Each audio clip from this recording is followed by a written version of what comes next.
Okay, so we're back with this Jeep. Last time we did the lift kit on it, and it had the stock, wheels and everything, and it looked really interesting. Now it obviously looks a lot different. It's a lot muddier, and we're gonna explain what Val here had to do to make this thing work like a champ. So, what did you have to do to make a lift kit actually work? Well, the first thing I had to do was replace my drive shaft.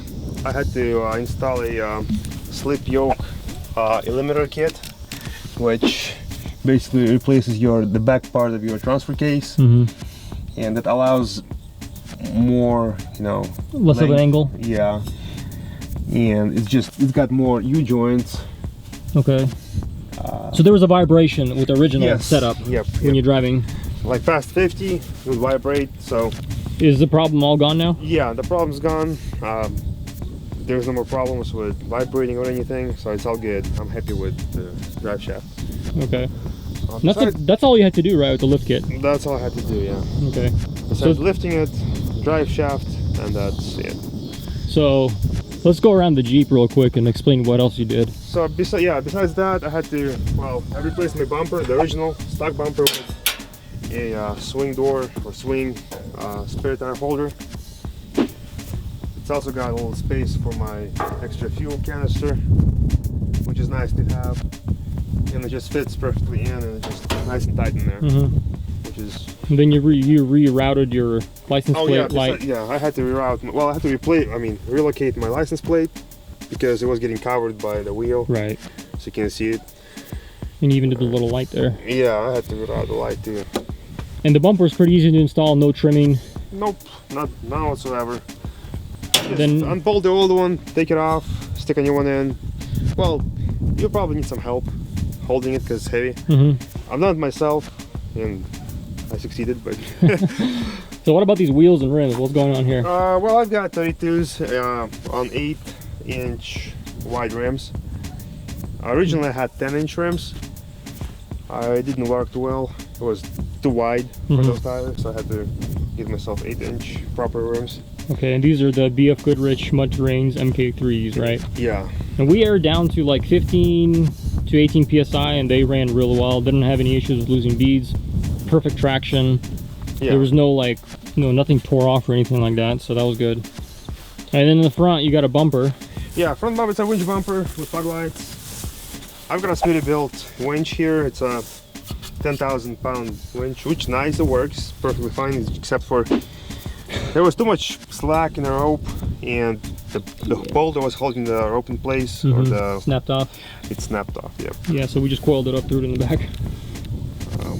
We got to use it though. Yeah, well, it came handy. It did the job. Yeah. This is rear wheel drive because it's too stubborn to turn on a 4x4.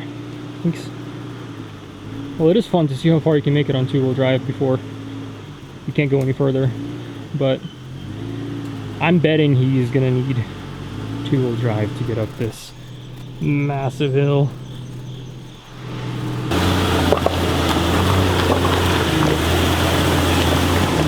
Get her done!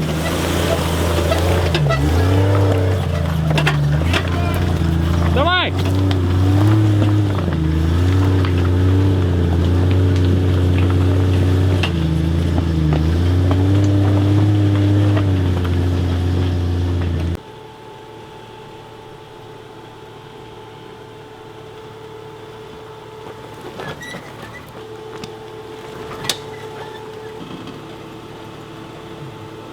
All right.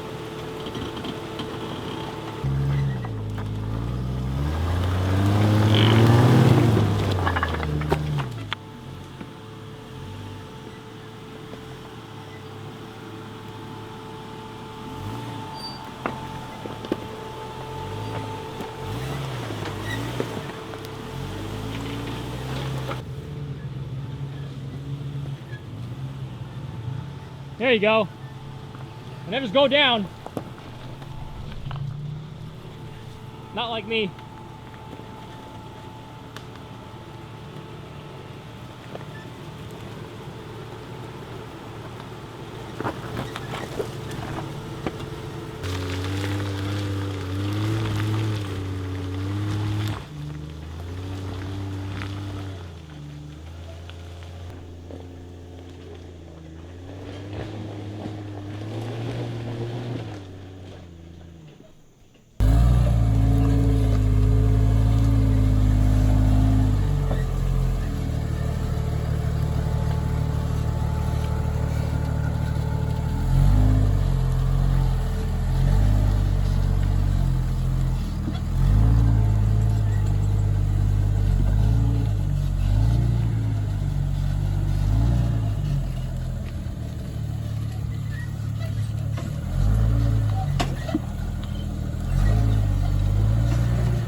back? Apparently.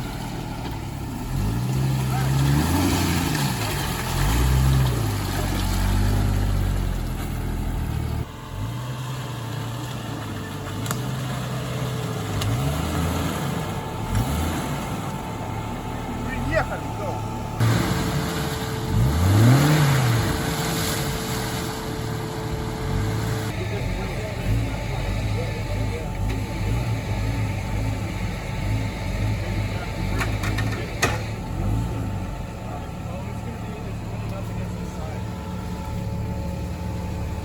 Well, besides that, I have plans to regear my differentials eventually and install lockers on it, roof rack, and so far that's as far as my plans go.